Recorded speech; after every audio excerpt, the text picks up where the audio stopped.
Dėkui visiems, kurie dar sėdite, nes iš tikrųjų sunku, temos sudėtingas, paprastai sudėtingus, ką žinot, sudėtingesnių yra, o aš jums pridėsiu dar.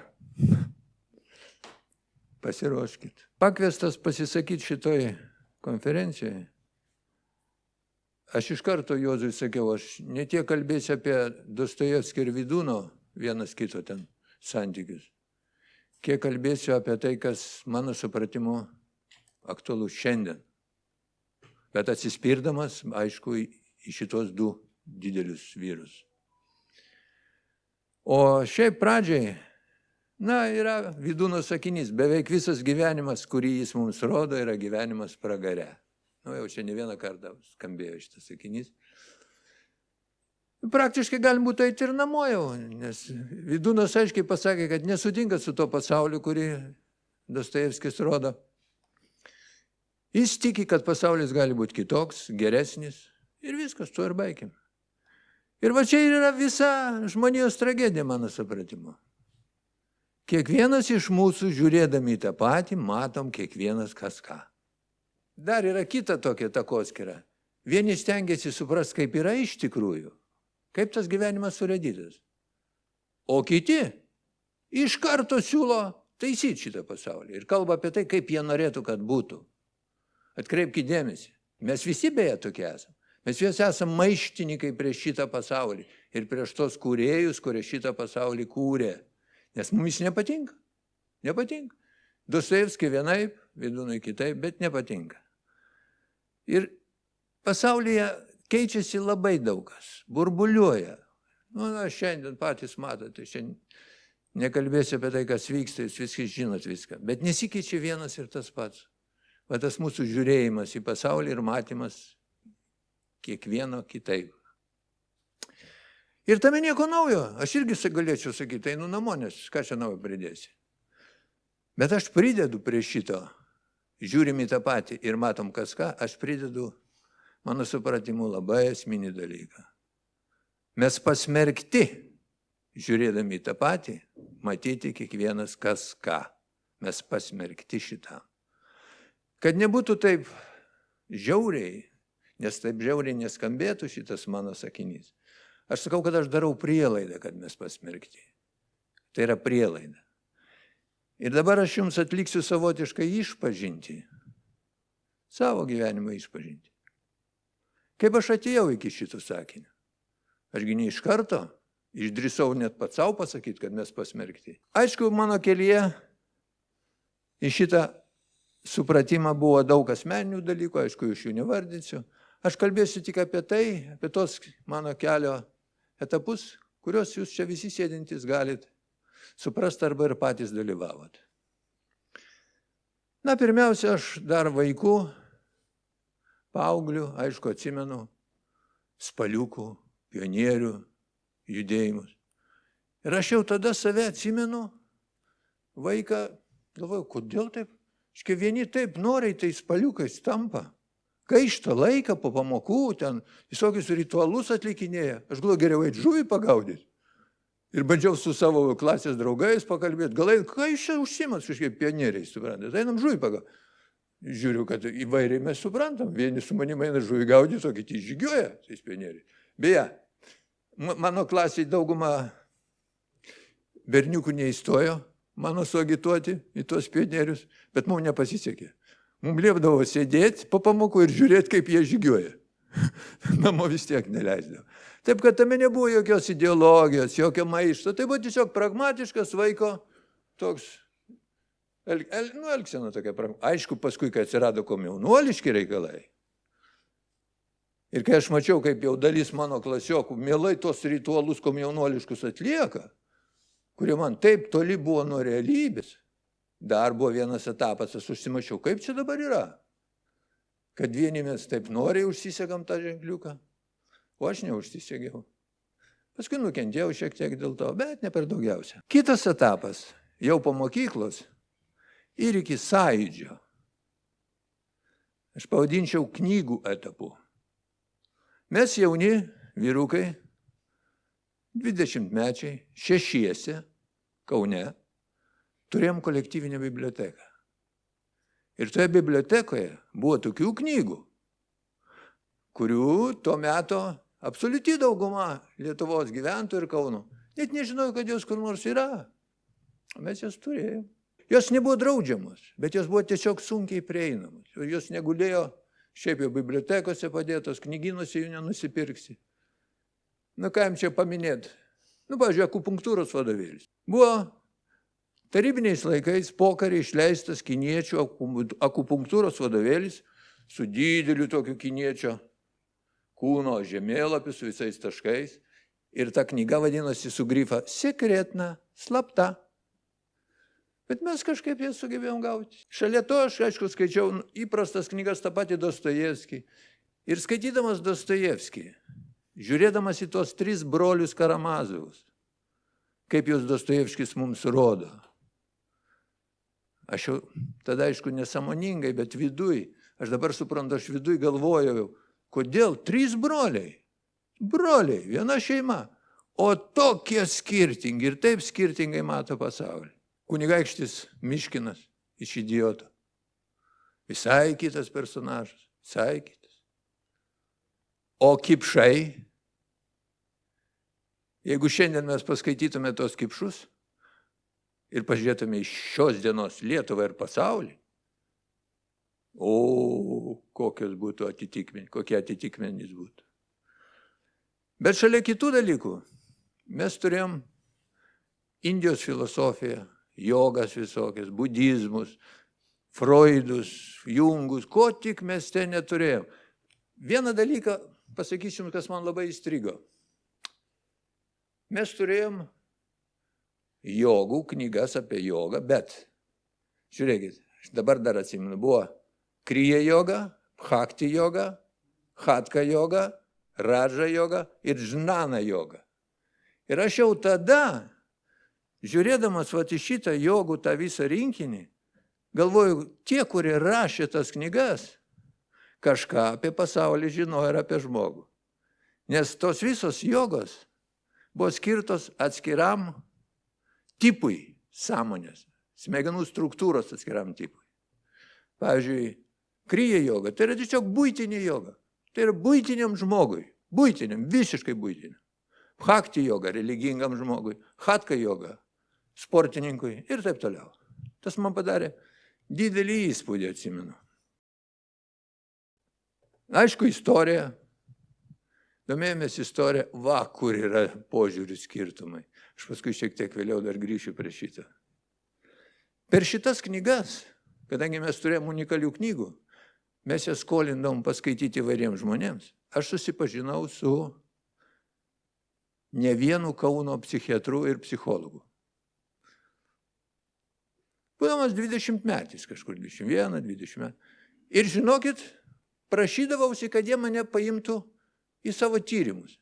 Ir aš esu dalyvavęs poroj trejeto tyrimų kažkokiuose spec mokyklose, oligofrenų jos vadinosi mokyklos.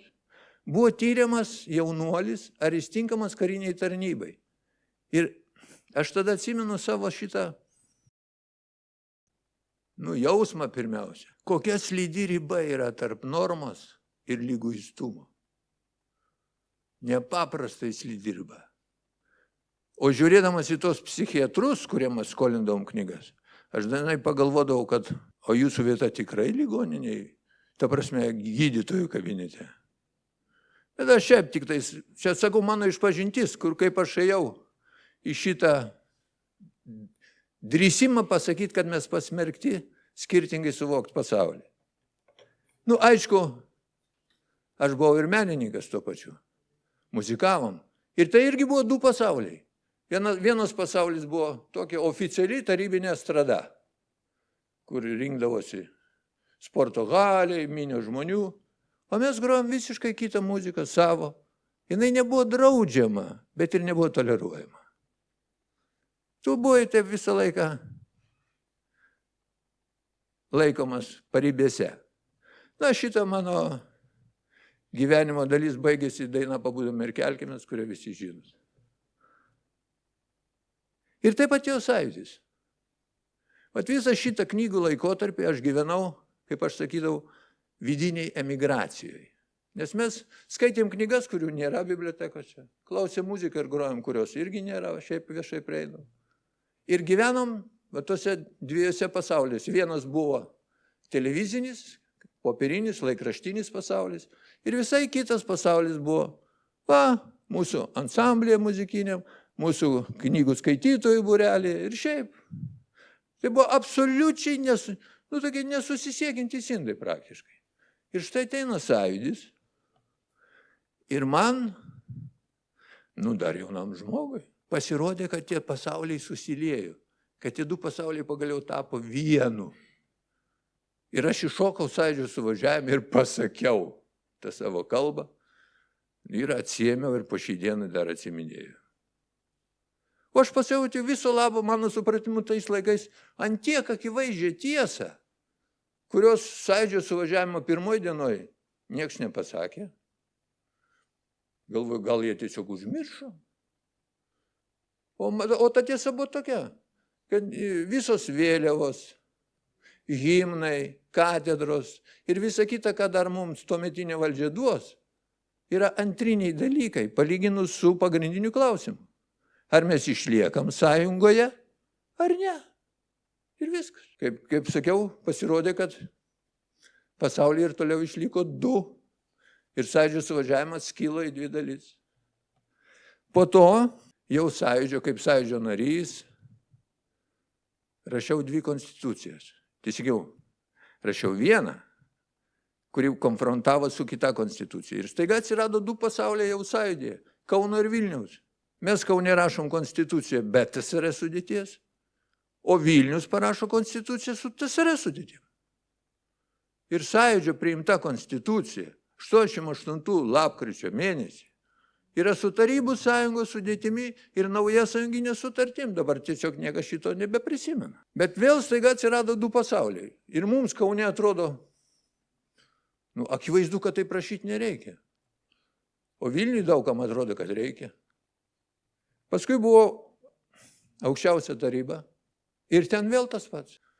Kaip kas turbūt atsimenat. Aukščiausia taryba neišdirbo viso laiko, nes suskilo į tos du pasaulius. Ir matydamas, kad aukščiausia taryba baigs savo darbą anksčiau numatytoje laiko, sumaniau, galvoju, ką čia tokio kaip pabaigai padaryti. Sumaniau, kad bent konstitucijos projektas būtų paruoštas ir jums pateiktas balsavimui referendumui. Ir tada pateikiau aukščiausiai tarybai tokį nutarimą, kurį pavadinau nutarimas dėl Lietuvos konstitucingumo raidos. Šito nutarimo pagrindu atsirado dabartinė konstitucija ir praėjus daugeliui metų pasirodo, kad ta konstitucija, kurią mes tada parašėme, šiandieną ją mes žiūrim skirtingai. Kaip kas šiandien Lietuvoje toje konstitucijoje žiūri tai, ką mes rašydami ją 92 metais, net pagalvot negalėjom, kad kas nors ten tokius dalykus įžiūrės. O įžiūri, vėl tie du pasauliai. Na ir po to, paskutinė mano išpažinties dalis, buvo porą dešimtmečių laidų darimas, kurios galbūt kaip kas esat matę. Laidos, publicistiniai straipsniai. Laidų yra galybė, ten 100 straipsnių, 10 tų laidų. Kodėl aš jas dariau? Man atrodė, kad aš tiesiog turėdama šiek tiek, ir noro pasireikšti, aišku, parodyti, koks aš matot, kaip aš čia viską suprantu. Ir to buvo be abejo. Bet manydamas, kad kažkas patingėjo, kažkas laiko neturėjo. Aš tiesiog surinksiu į krūvą ir jums paaiškinsiu tą vieną ar kitą reiškinį. Ir kuo aš daugiau aiškinau, tuo daugiau priešų įsigijau. Ir pagaliau kokį jau beveik 10 metų atgal aš supratau, kad jeigu aš ir toliau tą darysiu, rezultatas bus tik blogėjantis. Ir nustojau tą daryti. Nustojau. Ir dabar žiūrėkit apie internetą. Kol nebuvo interneto, galima buvo sakyti, kad žmogus vienas ar kitas tiesiog neturi informacijos, neprieina, negauna, kaip mes tas knygas tokias, kur neprieisi. Šiandieną internete yra absoliučiai viskas. Aiškiai, kiekvienam iš mūsų yra prieinama tas pats. O matomės kiekvienas, kas ką. Va, kur yra. Kaip aš atėjau į šitą, vat. Ir ne tai, kad matom kas ką, būtų pusė bėdos, bet mes pasmerkti matyti. Ir dabar aš bandysiu atsakyti, kodėl taip yra. Kodėl taip yra. Na, pirmiausia, patys paprasčiausi dalykai, priežastys paprasčiausias. Yra amžinas kartų konfliktas. Tai yra amžinas dalykas. Kartos visada kitaip mato pasaulį, nes yra skirtinga patirtis. Tas, kas jaunam žmogui atrodo lengvai pakeičiama, jau šiek tiek pagyvenusiam šitoj žemėje, yra suprantama, kad ne taip lengvai tas viskas yra pakeičiama. O dažnai yra noras keisti tai, ko keisti nereikia. Bet čia yra būdinga ne tik Lietuvai, būdinga visam pasauliui. Aišku, įtaką milžinišką daro aplinka, kurioje žmogus auga ir gyvena. Ko jis mokėsi, ką skaitė, supranta. Tai tinka visur. Bet yra tam tikra specifika Lietuvos. Lietuvoje šiuo metu gyvena 4 tautos. Lietuvių 4 tautos. Čia mano toks gradavimas, sakykime. Ką aš turiu omeny? Yra pati seniausia karta. Aš ją vadinu tarybiniu lietuviu. Čia tokių yra vienas kitas. Tai yra tie žmonės, kurie pilnai subrendo prie anos tarybinės valdžios. Bet kreipkite dėmesį, va čia tarp kitko, labai dažnai žmonės daro, va vėlgi, klaidą, elementarią klaidą daro. O iš to paskui sako didžiulės išvados neteisingos. Sako, mes gyvenom prie Ruso. Ne, mes gyvenom prie tarybų valdžios. Ir prie tarybų valdžios gyveno ir tas pats rusas, ir ukrainietis, ir kazachas, ir taip toliau. Tai buvo, mes gyvenom prie tam tikros ideologijos, kuri paliko pėdsaką mumise. Negalėjo nepalikti. Toliau antra tauta, tai yra tokie truputį tarybiniai, truputį jau naujieji lietuviai. O, čia patys gudriausi, nes jų patirtis yra didesnė. Jie ir to truputį matė, supranta vieną pusę, jau čia jau išmoko kalbų kitokių negu mes. Trečioji tauta, tai yra naujieji lietuviai. Tai yra tie, kurie subrendo jau po kovo 11. Suprantama, jų patirtis visai kita.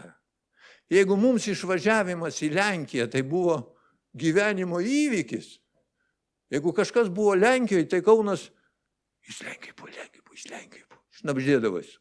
O jeigu kas nors pabuvojo Paryžiui, anais laikais, tai galėjo visą gyvenimą iš to gyventi, važinėdamas po kolūkio kultūros namus ir pasakoti. Dabartiniam tam naujajam lietuviui tai yra nesuvokiami dalykai. Kai jis gali į Londoną nuvažiuoti paprasčiau negu į Balbieriškį. Šiandieną taip aš nejuokauju, į Balbieriškį autobusas vyksta rečiau iš Vilniaus negu į Londoną. Ir yra 4 tauta. Lietuvių. Tai tie lietuviai, kurie gyvena įvairiausiose užsienio šalyse, kurių tėvai yra lietuvių kilmės, jų patirtis ir jų, tas vadinamas egregoras, yra dar kitoks. Visai, jie nesusišnekės nei su naujaisiais lietuviais, nei to labiau ten su kitais. Taigi štai tokie visiems bendri dėsniai, kurie daro mus skirtingus šiek tiek, bet aš prieinu prie esmės. Pati svarbiausia priežastis, kodėl mes žiūrėdami į viską matom viską skirtingai, yra sugebėjimai. Sugebėjimai. Kiekvieno iš mūsų sugebėjimai. Ir tų sugebėjimų žmogus turi begalę. Pačių įvairiausių. Pačių įvairiausių. Ir kiekvienas iš tų sugebėjimų įvairiausių turi tam tikrą gradaciją. Yra vidutiniai sugebėjimai, kurių dauguma turi to sugebėjimą. Toliau yra žemesni negu vidutinis sugebėjimas, yra aukštesni negu vidutinis sugebėjimas. Ir dabar žiūrėkit, kur atsiranda bėdelė. Kada mes kalbam apie sugebėjimus, kuriuos galima išmatuoti, pavyzdžiui, sporto pasiekimai, arba atminties, kažkas pademonstruos, kaip jis atsimena puslapių knygos. Ir aišku, kurio sugebėjimas yra aukštesnis, geresnis. Toliau yra meniniai sugebėjimai, o čia jau subjektyvumo galybė. Kadangi kriterijų kaip tokių aiškių nėra, atsiranda galimybė spekuliuoti, įvairiai manipuliuoti jausmais ir taip toliau. Na ir tas, kas šiuo atveju mane labiausiai domina, tai sugebėjimas susivokti pasaulyje. Geopolitikoje, finansuose, apskritai gyvenimo dėsniuose. Sutikit, kad jeigu yra sugebėjimai vidutiniai, žemesni už vidutinį ir aukštesni sporte, mene ir visur kitur, tai ir čia tas pats galioja. Čiagi tas pats galioja. Argi ne? Tik čia nėra kriterijų. Labai sunku nustatyti, kuris teisus. O nuomonę tai turim visi apie pasaulio įvykius. O juk kokią išvadą darytina? Kad daugumą mes turim tik vidutinį sugebėjimą susivokti apie pasaulį. Taip yra su visais kitais. Tik vienas kitas iššoka aukščiau. Ir aš savo šitą taikau. Per savo gyvenimą aš supratau galybę kartų, kad aš to nesugebu, ano nesugebu, arba sugebu vos. Tas tinka visiems. Dar kad pailiustruoti šitą savo mintį. Pažiūrėkit, kaip atrodytų pasaulis, jeigu daugumą sudarytų daltonikai. Ir dabar vienas kitas matantis spalvas bandytų tai daltonikų daugumai išaiškyti, kokios tos spalvos. Kuo jam baigtųsi? Arba kitas reiškinys, absoliuti klausa, pavyzdžiui. Kas vienam yra, be jokių pastangų, jūs dainininkai suprantat, kas yra absoliuti klausa, ar ne? Ir kas vienam yra, be jokių pastangų, jis girdi, kokią natą skamba. O yra tokių žmonių, kuriem niekaip neišeis išgirsti tos natos, suprantat? Ir panašiai jūs suprato turbūt, ką aš noriu pasakyti. Sugebėjimai, kažkodėl mes niekada nekalbam apie sugebėjimus žmonių, kurie yra nevienodi. Nevienodi. Dabar kyla klausimas, ar galima išmokti? O tu kažko sugebi mažiau, negu tu norėtum, gal aš pasimokysiu ir išmoksiu. Išmokti be abejo galima, kažkiek patobulinti savo sugebėjimus be abejo galima. Kalbos nėra. Bet dabar yra, žiūrėkit, koks fenomenas, su kuriuo mes susiduriam gyvenime. Čia ne tik Lietuva, aš kalbu apskritai apie pasaulį. Yra sugebėjimo imitavimas arba supratimo imitavimas. Yra daug žmonių, kurie įsisavina tam tikrą repertuarą, jie turi gerą atmintį, turi iškalbą ir atrodo, kad jis kalba suprasdamas kažką, o iš tikrųjų jis tik išmokęs yra. Ir žingsnis į šalį ir jis pasimeta. Kad suprastumėt šitą mintį, dar tokį palyginimą duosiu. Muzikantai mane supras. Žiūrėkit, pianinu, fortepijonu, gali išmokti groti ir visai klausos neturintis, ar ne? Kadangi ten yra fiksuotos natos, tu žinai, kas spaust ir gali atrodyti didelių muzikantų, nors klausos neturi.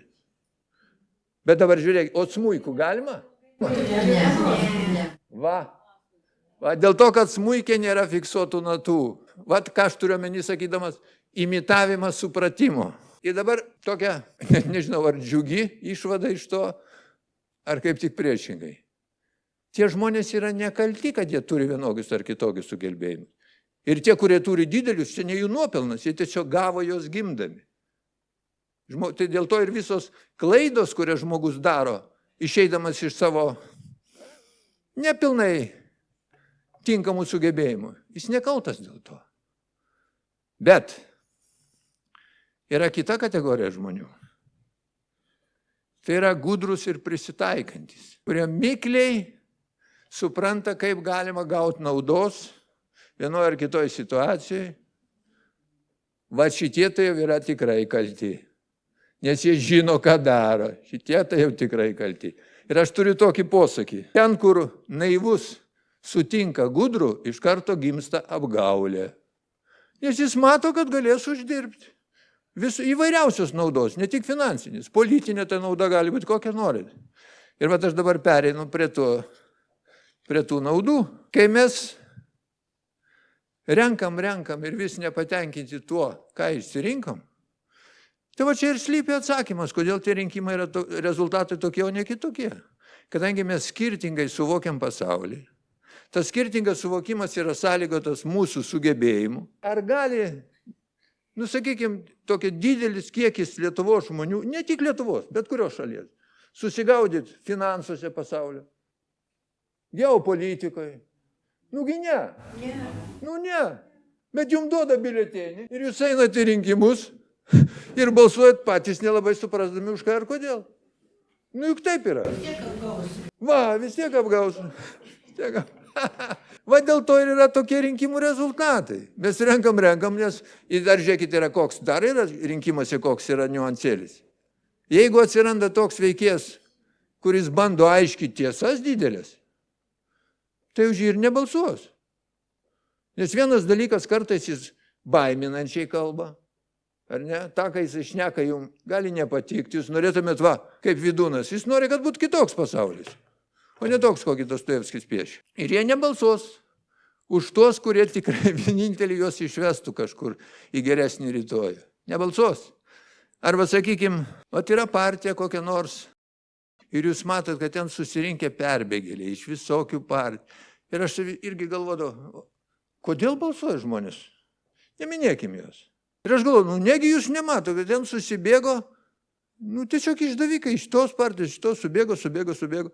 O paskui man labai paprastas atsakymas. Tie, kurie už tai balsuoja, jie balsuoja už savus, nes jie tai padarytų.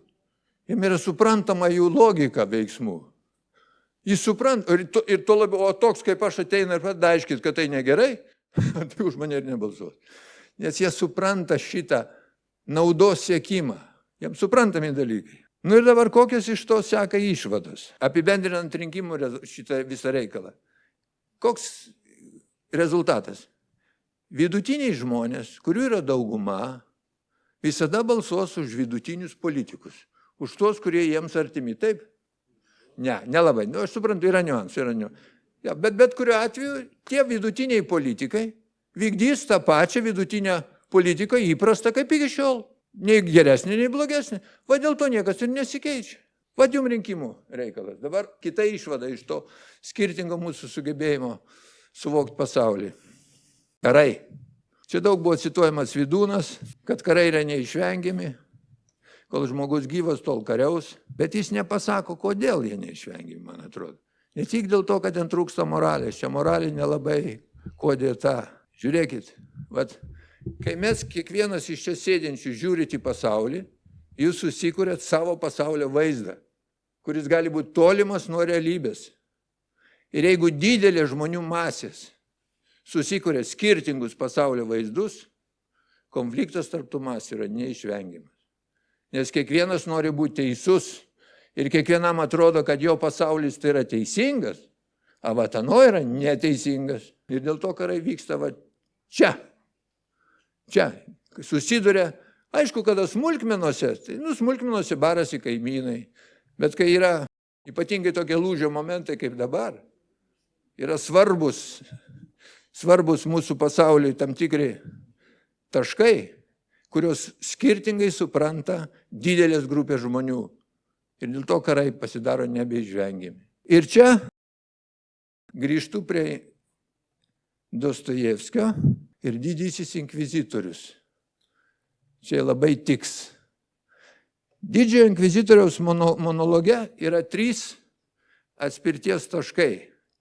Bet ten jų yra ir daugiau, bet aš atsispirsiu į 3. Pirmiausia, tai yra Kristaus paveikslas, kuris kalba apie laisvę žmogui. Ir yra inkvizitoriaus paveikslas, kuris kalba apie duoną. Ir yra 3 dėmuo. Tas pats inkvizitorius sako Kristui, kad jeigu atsiras toks, kuris paims žmonių sąžinę, tai tas nueis paskui, tie žmonės nueis paskui šitą, atsisakė ir duonos, ir laisvės. Ką tai reiškia dabar šitie dalykai? Žiūrėkit, kada Kristus siūlo laisvę žmogui, tai aš jau prieš tai kalbėjau, tą laisvę mes suprasim kiekvienas kitaip. Ir kada tie laisvi žmonės skirtingai suprasdami, ką tai reiškia, išeis į pasaulį, jie pradės konfliktuoti ir sukels didžiulį chaosą. Ką mes ir matom pastoviai.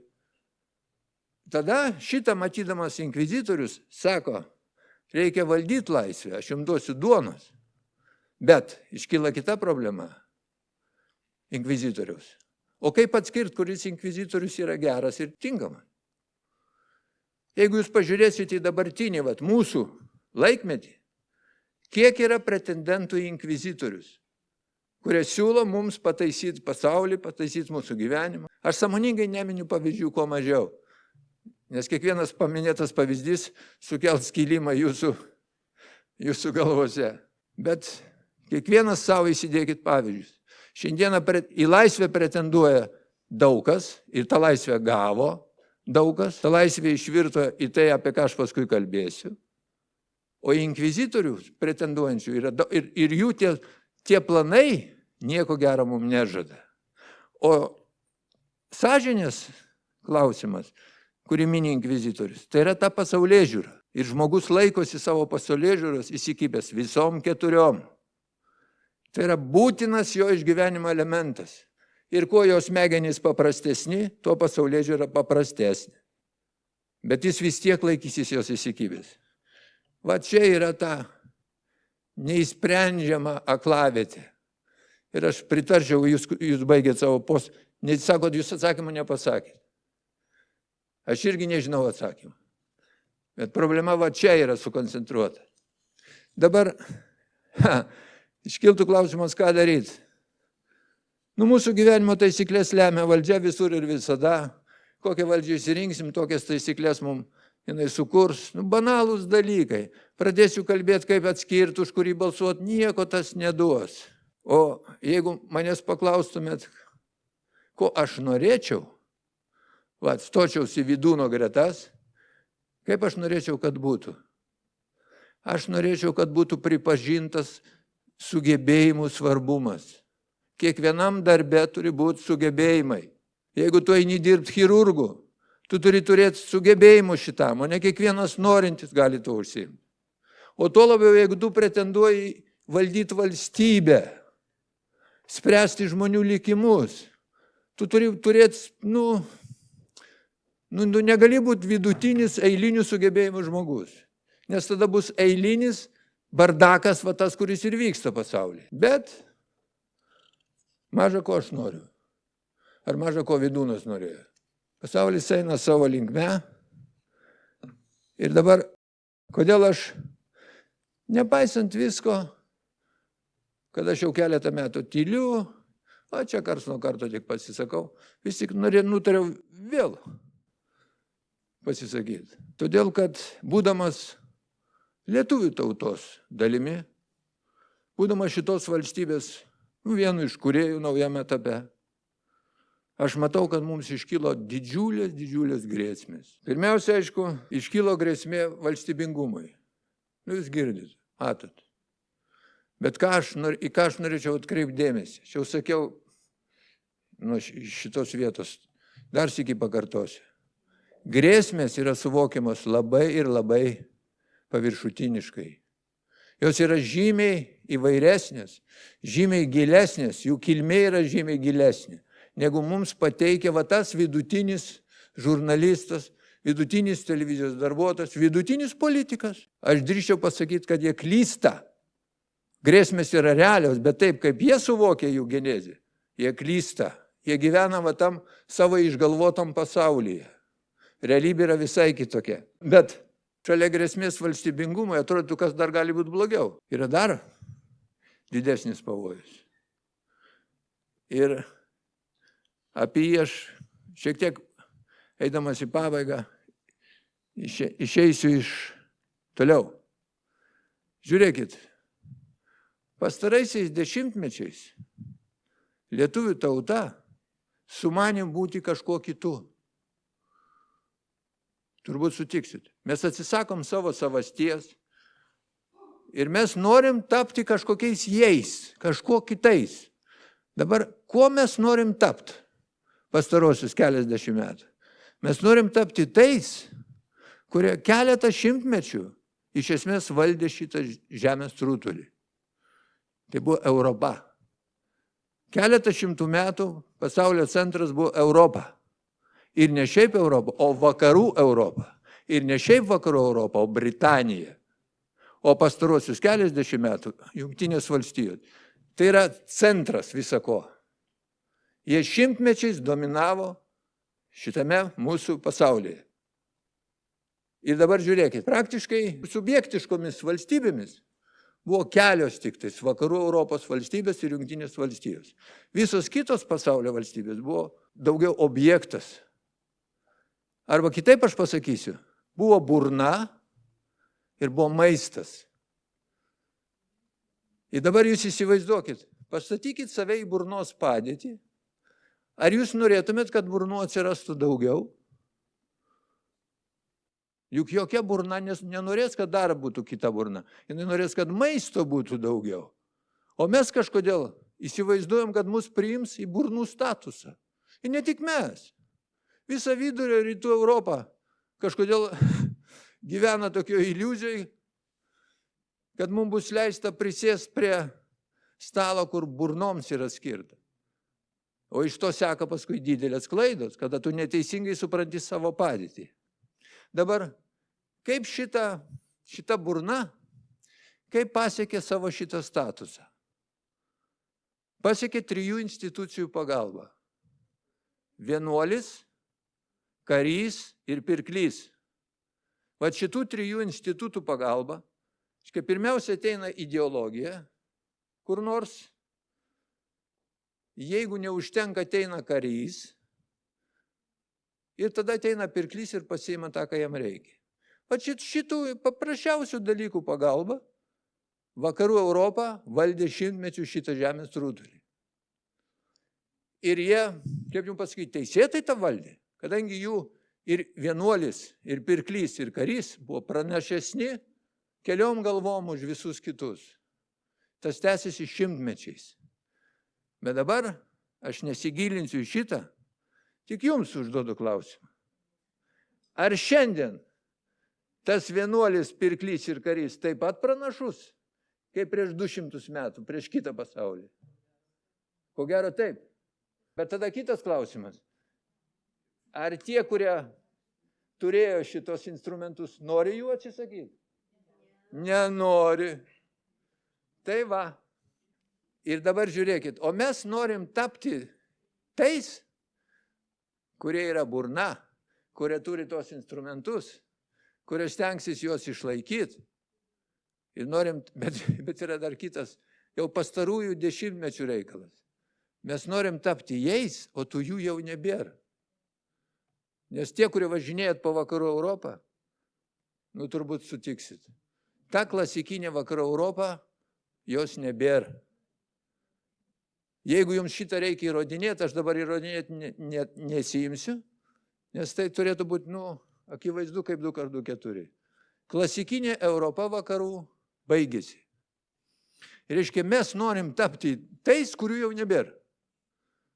Ir aš čia pasakysiu tokį sakinį. Reiškia, pastarosius keliasdešimt metų mes pastatėm savo svajonių laivą, sukrovėm į tą laivą savo viltis, sumanimus, iliuzijas ir galvojam, kad jis mus atplukdys į rojaus krantą.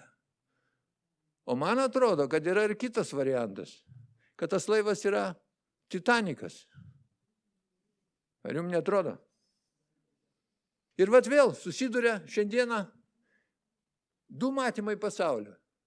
Vieniems atrodo, kad tas svajonių laivas jau atplaukė į tą rojaus krantą, arba tuoj atplauks. O kiti sako, taigi žiūrėkit, čia Titanikas, gelbėtis reikia. Ir kai aš kalbu, kad vakarų Europos klasikinės nebėra, gal ne visi supratot, ką aš turiu omeny. Ten pasikeitė etninė aplinka, religinė aplinka, kalbinė aplinka ir civilizacinė aplinka. Ir iki mūsų liko labai nedaug laiko. Ateis viskas tas pats. Ir čia, jau visai pabaiga, verta prisiminti Dostojevskiui priskiriamą frazę. Jeigu Dievo nėra, leistina viskas. Aš ilgus metus pats savo galvojau, nesutinku su ta fraze. Galvojau, jeigu Dievo nėra, tai leistina tai, ką mes žmonės patys savo leidžiam. Atsakomybė yra mūsų. Bet iš kitos pusės, jeigu čia būtų Dostojevskis, aš jau paklausiau, kai tu sakai, kad jeigu Dievo nėra, leistina viskas, o kas dar yra neleista? Ar dar yra kas nors, ko žmogus nepadarė? Ilgai reikėtų galvoti, ko jis dar nepadarė iš tų nuodėmių. Čia aš turiu omeny, kad jis, nevardinsiu, nes vėl, aiškiai, jūsų galvose bus skirtingas suvokimas. Bet vieną paskutinį pasakysiu, kas dabar vyksta. Jau net pradėjo bandymus sukergti žmogų su technika, su kompiuteriu. Tai praktiškai žmogus likviduojamas. Įdomu, ką Dostojevskis dabar pasakytų, kaip jis interpretuotų šitą savo frazę. Pabaiga. Valstybingumą galima prarasti ir galima atgauti. Mes tą padarėm 18 metais. Suverenitetą galima prarasti, galima atgauti, galima vėl atiduoti, kaip atidavėm 2004. Bet jeigu Lietuvoje pasikeis etninė, kalbinė, religinė ir tada civilizacinė aplinka, tada jūsų dainos ir tada ir Dostojevskis, ir Vydūnas tampa nebeaktualūs. Ir supranta, žiūrėdamas į kaip kurios savo piliečius, bendrapiliečius, aš kartais galvoju, prieičiau prie tavęs, papurčyčiau ir pasakyčiau, atmerk plačiai savo užmerktas akis ir pažiūrėk, kur tu stovi. Šitas kelias veda į istorinį nebūtį. Va, kur yra svarbiausia problema šios dienos, mano supratimu. Dėkui.